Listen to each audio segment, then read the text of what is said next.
So, first of all, thank you for allowing us to interview you today. It's my pleasure. All right, so what made you want to have a career in sports medicine? I think sports have been a pretty big part of my life, so I think probably from about the time I was 11 or 12, you could find me on some kind of field or court. And then when I went into medical school, probably around third year, I knew I wanted to go into family medicine, but the idea of sports medicine was something I'd always been interested in. When I was a resident, I got to try a few electives in sports medicine, and then that allowed me to make the decision to pursue a fellowship afterwards. So, and then I think sort of the rest is history. So I think it's sort of a strong personal interest, though. That's awesome. So it sounds like it started when you had just a general interest in sports and kind of stemmed from that.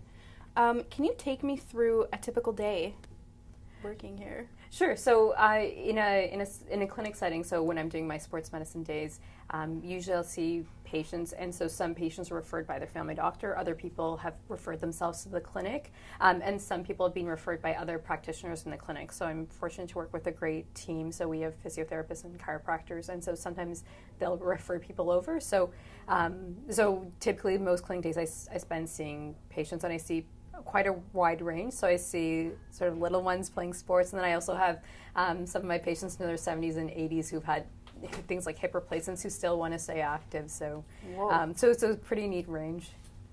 Wow. So you volunteered for FIFA, like the 2015 Women's World Cup. Can you tell me about that experience? Sure. So as a volunteer for the medical team, we had two main responsibilities. So we were either working as stretcher bearers, so if something was to happen on the field and someone needed to be helped off, we would help with things like that. As well, we were also involved in helping out with the doping process. So each game, a couple of people get selected from each team randomly to participate in doping. So you sort of find your player on the field and you keep an eye on them, and then make sure that you escort them afterwards to go for doping testing. So it was a pretty phenomenal experience, I think, on many levels. So I think from a sport in Canada perspective, it was great to see little girls like absolutely thrilled to see some of their idols out on the field. But it was also really nice to see some of the teams who were competing for the first time who still drew big crowds. So it was great. Like, I think in particular one of my favorite games was Thailand versus Cote d'Ivoire. So sort of by no means not soccer powerhouses, but they both had dedicated cheering sections at the game. So it was really nice to experience that firsthand. That's incredible. It sounds like a once-in-a-lifetime experience, but you've done so much in your career so far. Can you also tell me about your experience volunteering for the 2015 Pan Am Games? Yeah, so with Pan Am's, because Pan Am Games were so vast, like they spanned through a good part of Ontario, my responsibility was working with the soccer in Hamilton, and I was one of the lead physicians for that. So that meant, in addition to things like looking after players, but also like other people like media, for example, I was also playing a bit more of an administrative role, so helping to kind of coordinate schedules and make sure people got fed on time. So it was, again, I think just the caliber of soccer, and I think, again, you have teams like Brazil coming, and then getting to see the Canadian women's team play phenomenal experiences. Wow. And one of the coolest things that I found out that you did was volunteer at the 2015 Pan Am Games. So what was it like covering like global and powerlifting? I said global. I messed up my question. Can I? Just ask it again. Okay. So one of the coolest things I found out that you did was volunteer at the 2015 Pan Am Games. So what was it like covering global powerlifting and wheelchair rugby?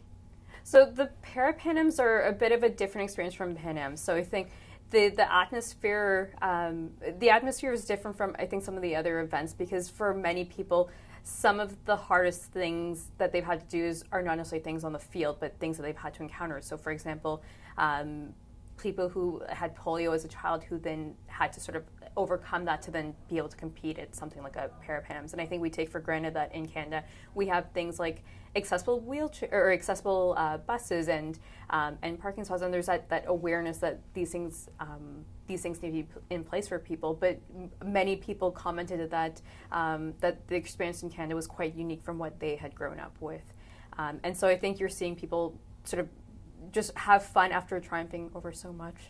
Wow. Was there one athlete in particular that you drew inspiration from, or that you found just to be such a strong, empowering individual? Yeah, so there was one player, or one athlete rather, in particular. So he was from Dominican and had polio as a child, but was a power lifter, and so it was phenomenal to see him lift like so much weight. Like, it made me feel very bad about how much I lift at the gym in comparison. But he was the nicest guy. Like, always had a smile on his face. Would come by the medical room every day and say hello. And I think it's hard not to love your job when those are the athletes that you're working with. Wow, that is very empowering and inspiring.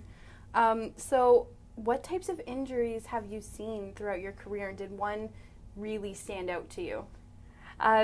We see quite a range. So I've covered some soccer and some hockey in the past, so definitely my fair share of concussions in the past, sprained ankles as well. In terms of sort of dramatic ones, when I was covering some hockey last year, we had a player actually sort of lose consciousness while on the bench, so we had to kind of get them ready to go to the ambulance because we weren't sure if they needed to have any imaging or not. So sometimes things happen very quickly, and you've got to react when those things do. So yeah, you always have to be on the ball. Yeah. So your 2015 was a very big year. What were some of your highlights in 2016? So probably the most exciting thing that I did in 2016 was I had the chance to travel with the under 15 girls national soccer team to Orlando for the CONCACAF championships. It was my first time traveling with the team, and it's a very different experience. So you sort of mentioned before about what an average day is like in clinic, and so certainly we had sort of what our average day was like there, where you're sort of with the team 24/7. So if you're not at a practice, you're in the treatment room with them, or you're having meals with them. So you really sort of start to feel a bit of like a big family by the end of it. Wow. So 2017 is here now, and what do you have going on? Like, what are you looking forward to in 2017? So one of the things that's coming up in a couple of weeks is the World Junior Synchronized Skating Championships, which is happening in Mississauga. So I'll be volunteering with that. And later on in the summer, I'll be headed to Manitoba for the Canada Summer Games as part of the medical team there. Wow. You are so busy. I'm just going to go back and make sure.